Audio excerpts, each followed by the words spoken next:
डंकी लगाकर यूरोप जाने का ख्वाहिशमंद था, लेकिन रास्ते में इसके साथ क्या क्या हुआ और फिर कितने लाख रुपए देकर मौत को देखने के बाद वापस आया। मुझे बताएं, सबसे पहले आप कहां जैसे जाते हैं और कैसे आपका सफ़र शुरू होता है? हम लोग सबसे पहले जहाँ जाते हैं कोयटा जाते हैं। कोयटा से फिर हम लोग आगे जाते हैं, कप्तान वाला रास्ता इस्तेमाल करते हैं। तो वहाँ पर एजेंट होते हैं, हमें वो लेकर फिर ईरान जाते हैं। ईरान से फिर तुर्की, तुर्की से फिर आगे। तो पैसे हम लोग कुछ अदा कर देते हैं, बाकी रहते हैं, बाकी हम लोगों ने पहुँच कर देने होते हैं। तो जब हम लोग सफ़र फिर करते हैं, कोई थोड़ा बहुत गाड़ियों पर कराते हैं, लेकिन ज़्यादातर तो पैदल चलाते हैं। ख़वातीन भी होती हैं बहुत ज़्यादा साथ, लेकिन उनके साथ सलूक अलग होता है। उनके साथ जाति का निशाना बनाया जाता है औरतों को, और उनको मसलन बहुत ज़्यादा उनके साथ अगर शोहर है, भाई है, जो भी है, उनको फिर भी जाति का निशाना बनाया जाता है। अगर वो रोकने की कोशिश करे, उन्हें मारते हैं, फिर उन्हें धमकाया जाता है, हम तो यही मार देंगे, ख़त्म कर देंगे। ये फिर वो मजबूर होते, वो कुछ भी नहीं कर पाते। फिर बहुत ज़्यादा बर्फ़बारी के ऊपर चला जाता है, बहुत ज़्यादा मुश्किल होती है। पहाड़ होते, ऊपर चढ़ना पड़ता है, फिर नीचे कभी उनके आगे से फ़ौज होती है उनकी दूसरे मुल्क की, वो उनसे बचना होता है। बहुत ज़्यादा मामलात होते हैं। मैं कहता हूँ अगर 100 बंदा जा रहा है ना, 100 में से 5 या 2-4 बंदे ही पहुँचेंगे। अस्सलामुअलैकुम, तत्वीर मीडिया के साथ मैं हूँ मियां अरसलान। नाज़रीन, पाकिस्तान में हर 6 माह बाद बहुत से नौजवान मुस्तकबिल का रोशन ख्वाब आंखों में सजाए हुए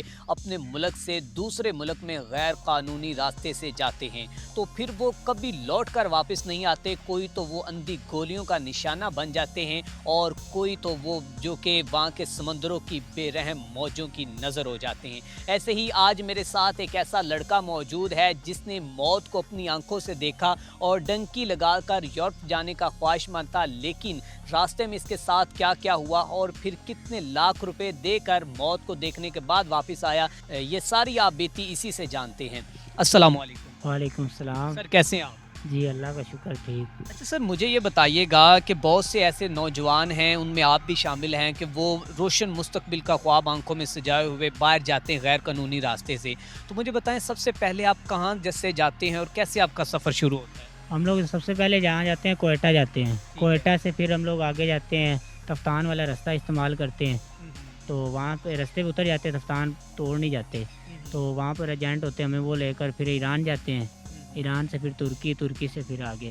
ठीक है। अच्छा बताना, पहले आपके साथ जो एजेंट हैं क्या कमिटमेंट करते हैं कि आपको किस तरह पहुंचाएंगे, कितने लाख रुपए मांगते हैं? वो मांगते हैं हमसे 10-15 लाख रुपए मांगते हैं पहले। अच्छा। तो हम आपको ना पैदल नहीं चलाएंगे, सवारियों पे ले के जाएंगे, गाड़ियों पर। तो इस तरह लेकर जाएंगे, लेकिन जब पैसे हम लोग कुछ अदा कर देते हैं, बाकी रहते हैं, बाकी हम लोगों ने पहुंच कर देने होते हैं। तो जब हम लोग सफ़र फिर करते हैं, कोई थोड़ा बहुत गाड़ियों पे कराते हैं, लेकिन ज़्यादातर तो पैदल चलाते हैं। ठीक है।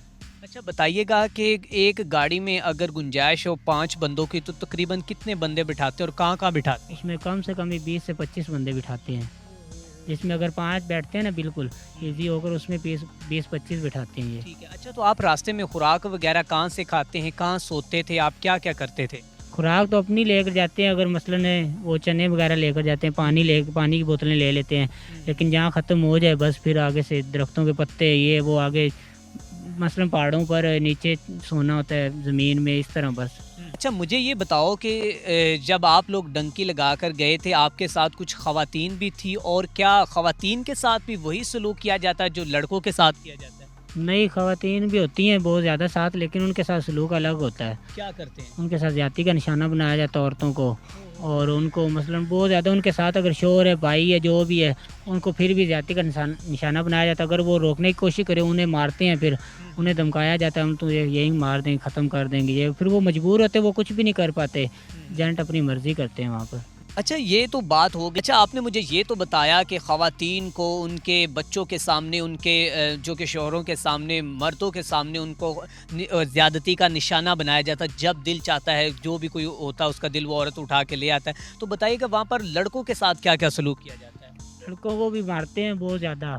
मसलन एजेंट की वजह क्या होती है, क्यों? मारने की वजह जिनसे नहीं चला जाता, कहते हैं भी रुक जाते हैं, ज़ख्म हो जाते हैं, पाँव में छाले बन जाते हैं। वो कहते हैं भाई, कहते हैं आगे से मारते हैं, चलना है चलो, नहीं तो यहीं छोड़ देते हैं।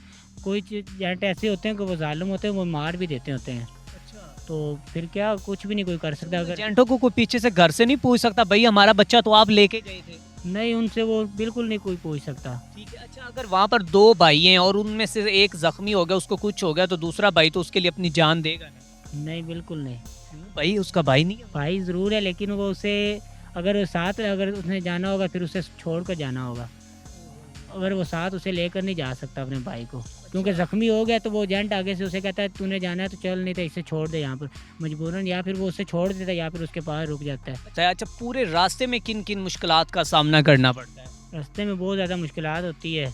पानी ना मिल, खाने की एक होती, खाना बिल्कुल नहीं मिलता, कभी कोई पानी नहीं मिलता बिल्कुल, इतने इतने दिन प्यासे रहते हैं। तो उसके बाद आगे से वो बर्फ़बारी होती है, जहाँ सर्दियाँ जैसी होती है वहाँ पर सब बहुत ज़्यादा बर्फ़बारी के ऊपर चला जाता है, बहुत ज़्यादा मुश्किल होती है, पहाड़ होते हैं, ऊपर चढ़ना पड़ता है, फिर नीचे कभी, क्योंकि आगे से फ़ौज होती है उनकी दूसरे मुल्क की, वो उनसे बचना होता है, बहुत ज़्यादा मामलात होते हैं। मैं कहता हूँ अख़ीर होती है हमारी। अच्छा, आपकी आंखों के सामने कितने लोग वहाँ पर अपनी जान की बाजी हार गए थे? बहुत ज़्यादा, हमारा तकरीबन 80 या 100 का ग्रुप बना हुआ था, उसमें से तकरीबन 4-5 बंदे तो बिल्कुल ही फारग हो गए, ख़त्म हो गए। मार दिया गया? हाँ या बिल्कुल, मर गए खुद ही? कुछ खुद मर गया, कुछ किसे मार दिया गया किसी को। अच्छा, तो ठीक है। अच्छा, बच्चों के साथ क्या करते, जो छोटे बच्चे होते थे नाबालिग? ना, अगर उनके साथ में इनके अगर उनको उधर मार देते थे या क्या करते थे, या वालिदैन को उनके साथ क्या होता था? बच्चों को भी वो कुछ रहम दिल होते हैं तो ठीक बचा लेते, नहीं तो वरना ज़्यादा सख्त दिल, उनको मतलब होता है सिर्फ पैसे से, उन्हें चाहिए सिर्फ पैसा, आपकी जान। उन्हें ये नहीं होता कि इंसानियत के नाते हम लोग किसी को चलो फ़ायदा कर दें, या उन्हें वो कहते हैं हमें पैसा चाहिए, बस हमें पैसे चाहिए, और पैसा लेते हैं, फिर उसके बाद तोड़ अपनी मंजिल पे पहुँचाते भी नहीं हैं, पैसा भी ले लेते हैं। अच्छा, अब मुझे यहाँ पर बस आपने ये बताना है कि आपकी ज़ात के साथ क्या क्या जुल्म हुआ और आप फिर वापस कैसे आए? वापस इसलिए आया कि रास्ते में हम लोगों ने बहुत ज़्यादा ढांचे इंसानों के देखे थे, बहुत ज़्यादा लाशों मसलन इस तरह बहुत ज़्यादा देखे थे रास्ते में। तो फिर मैं तो डर गया था, मैं फिर आगे नहीं जा सकता, मैं तकरीबन तुर्की के बॉर्डर से वापस आ गया था। अच्छा अच्छा, मुझे ये बताइएगा कि जब गए थे तो घर में क्या क्या चीज़ें बेची थी, और जब वापस आए थे तो कितने पैसे दिए थे, फिर वापस कैसे आए? गए तो कितने लाख दिए, वापसी के कितने लाख दिए? जाने का हमारा 15 लाख हुआ था, तो अच्छा। जिसमें से हम लोगों ने 2-3 लाख रुपए दिए थे, बाकी हम लोगों ने वहाँ पर पहुँच के देने थे। तो मैं तो फिर वापसी रास्ते में से ही आ गया था, फिर वापसी रास्ते में तकरीबन 2 लाख रुपए दिया था।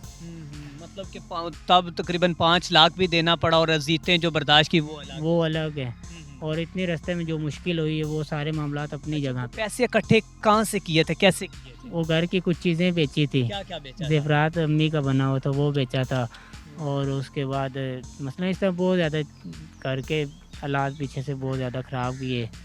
अच्छा, आज आपको स्क्रीन पर लाने का मकसद ये है कि जो लोग जो कि रोशन मुस्तकबिल का ख्वाब सजाए गैर कानूनी रास्ते से बाहर जाना चाहते हैं, वो कहते हैं कि शायद ज़ेर मुबादला अच्छा कमा सके, घर के हालात ठीक कर सके, उनको आखिर में क्या पैगाम देना चाहते हैं उनकी ज़िंदगियों के लिए और आने वाले दौर के लिए, उनसे क्या कहना चाहते हैं? उनके खुदारा यही है कि आप ना पाकिस्तान छोड़ के जाएं, क्योंकि लोग यही सोचते हैं कि यार ये तो पता नहीं है वीडियो बना लेते हैं, लेकिन आगे से बहुत आसान रास्ता होता है, लेकिन जो जाते हैं उन्हें पता होता है कि रास्ता आसान होता है या मुश्किल होता है, बहुत ज़्यादा मुश्किल होता है, अपनी जान पर खेल के जाना होता है। मैं कहता हूँ अगर 100 बंदा जा रहा है ना, 100 में से 5 या 2-4 बंदे ही पहुँचेंगे, वरना रास्ते में कुछ वापस आ जाएंगे, कुछ मारे जाएंगे, कुछ आगे फिर जंगलों में खो जाएंगे, बस इस तरह होता है, बहुत ज़्यादा मुश्किल होती है। आप पाकिस्तान में रहकर ही कमा लें, जो थोड़ा कमा लें वो बेहतर है।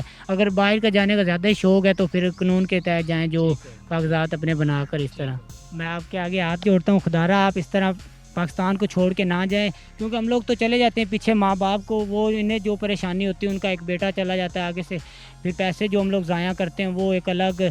खुदारा आप लोग ये आपके आगे हाथ जोड़, क्योंकि मैंने अपनी आंखों से वहाँ पर लाशें देखी हैं और बहुत ज़्यादा जुल्म होता हुआ देखा है, तो आप पाकिस्तान को छोड़ के कभी ना जाएँ। तो ठीक है यहाँ पर रोज़गार है, लेकिन कम कमा लें वो बेहतर है, लेकिन अपनी जान तो ना गंवाएं। तो आप इस तरह, ये मेरा मैसेज है और यही पैगाम है। नाज़रीन, मेरे साथ वो शख्स मौजूद था जो मौत को शख़्स दे के वापस आया, वो कहा जाता है कि जो मौत के मुंह से वापस आया।